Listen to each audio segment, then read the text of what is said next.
Saudara-saudari yang terkasih, salam sehat, salam tetap semangat, tetap kreatif di masa sulit. Saya mengatakan begini, kalau Bapak Ibu mempunyai anak ataupun OMK yang akan menikah beda gereja ataupun beda agama, memberitahu kepada saya paling tidak 6 bulan sebelum pernikahan itu dilangsungkan.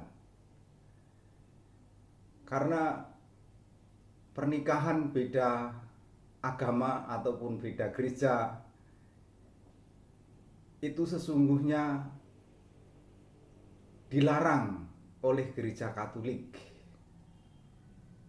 Tetapi karena memilih jodoh, memilih agama, termasuk hak asasi manusia, gereja menghargai hak asasi manusia. Proses pernikahan orang Katolik dengan orang tidak Katolik agak panjang, maka 6 bulan sebelum pernikahan harus memberitahu romo paroki. Jangan 1 bulan atau 2 bulan, saya tidak sanggup memprosesnya. Untuk itu saya jelaskan dasar hukumnya, yaitu kanon 1086 Kitab Hukum Kanonik atau Kitab Hukum Gereja 1086. Perkawinan antara dua orang yang diantaranya satu telah dibaptis dalam gereja Katolik atau diterima di dalamnya, sedangkan yang lain tidak dibaptis, adalah tidak sah. Dari halangan itu janganlah diberikan dispensasi kecuali telah dipenuhi syarat-syarat yang disebut dalam kanon 1125 dan 1126. Jika satu pihak pada saat melangsungkan perkawinan oleh umum dianggap sebagai sudah dibaptis atau baptisannya diragukan sesuai norma kanon 1060, haruslah diandaikan sahnya perkawinan sampai terbukti dengan pasti bahwa satu pihak telah dibaptis sedangkan pihak yang lain tidak dibaptis. Saudara-saudari yang terkasih, mengapa perkawinan beda agama atau beda gereja itu dilarang? Karena sesungguhnya perkawinan seperti itu membahayakan iman pihak Katolik. Tetapi karena pernikahan itu hak asasi manusia, gereja bisa melayani, tetapi syarat-syaratnya harus dipenuhi dulu. Syarat yang langkah-langkah untuk perkawinan itu bisa dilangsungkan. Yang pertama, tentu surat baptis terbaru dari pihak Katolik. Yang kedua, pihak yang tidak Katolik atau yang non-baptis, yang tidak baptis, harus menghadirkan 2 saksi bahwa pihak yang tidak Katolik ini sungguh-sungguh belum menikah. Ataupun kalau sudah pernah menikah, perceraiannya itu alasannya karena apa? Misalnya karena kematian.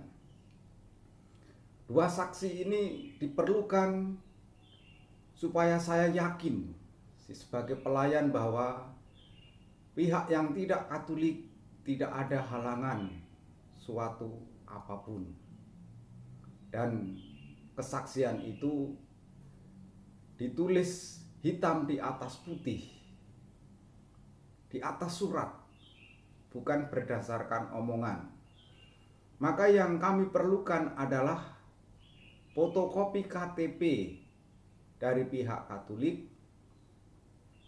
dan fotokopi KTP dari 2 saksi. Itu minta tolong disiapkan. Lalu syarat yang ketiga, setelah surat baptis terbaru, surat pernyataan status bebas dari pihak tidak Katolik. Lalu yang ketiga, kesanggupan pihak Katolik untuk sekuat tenaga mempertahankan imannya secara Katolik dan berusaha sekuat tenaga mendidik semua anak-anaknya secara Katolik. Begitu 3 hal penting sebelum melangkah selanjutnya. Tetapi di balik ketiga itu ada hal lain yang perlu dipersiapkan, yaitu pertama, kursus persiapan perkawinan atau katekese persiapan perkawinan. Dan katekese persiapan perkawinan ini kan tidak setiap hari diadakan atau setiap bulan diadakan. Di komisi keluarga setahun 3 kali. Di paroki dulu di Bandar Lampung sebelum Covid setahun juga 3 kali. Di paroki Ratu Damai sendiri saya sering mengadakan KPP, tetapi akhir-akhir ini kalau calonnya hanya 1 dan tidak bisa ikut hadir juga, saya titipkan kepada komisi keluarga. Jadi bayangkan setahun hanya 3 kali KPP. Nah, setelah mengikuti katekese persiapan perkawinan, lalu ketiga syarat tadi yang saya katakan sudah dipenuhi, lalu mengadakan penyelidikan kanonik. Ini penyelidikan kanonik, penyelidikan yang wajib diadakan bagi calon manten, supaya perkawinan yang akan dilangsungkan sungguh-sungguh tidak ada halangan. Setelah penyelidikan kanonik selesai, semua syarat tadi dipenuhi, karena pernikahan ini beda agama atau beda gereja, saya memohonkan dispensasi pernikahan kepada ordinaris wilayah atau uskup diosesan. Nah, permohonan dispensasi ini saya tidak bisa memberikan waktunya berapa, entah seminggu, entah setengah bulan. Ini tergantung jawaban dari Bapak Uskup. Di sini kita hanya bisa menunggu. Dan Bapak Uskup kita sih pada umumnya cepat dalam mengabulkan permohonan dispensasi pernikahan beda gereja atau mohon pernikahan dispensasi beda agama ataupun izin nikah beda gereja. Selanjutnya yang terakhir adalah harus diumumkan sebanyak 3 kali pada setiap hari Minggu.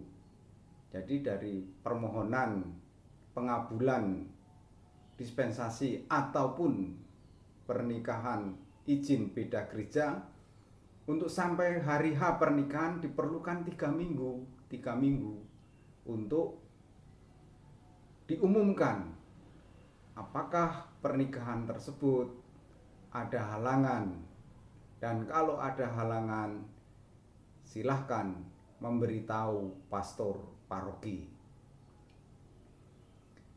Begitu Bapak Ibu saudara-saudari yang terkasih, untuk Anda semua yang mau menikah, beda agama atau beda gereja, sekali lagi jangan memesan tempat pesta dulu sebelum bertemu Romo, dan jaraknya paling tidak 6 bulan sebelum hari H atau sebelum pernikahan itu dilangsungkan. Prosesnya agak panjang karena pernikahan itu bukan hanya melibatkan 2 orang, tetapi sesungguhnya melibatkan seluruh gereja. Saya juga sebenarnya bisa membayangkan pernikahan beda agama atau beda gereja, kesulitan sudah di depan mata. Tetapi kalau itu bisa dilalui, ya sungguh indah dalam hidup berkeluarga, saling menghargai agama masing-masing dan tidak boleh saling memaksakan. Begitu katekesis saya. Salam sehat, salam tetap semangat. Tuhan memberkati kita. Amin.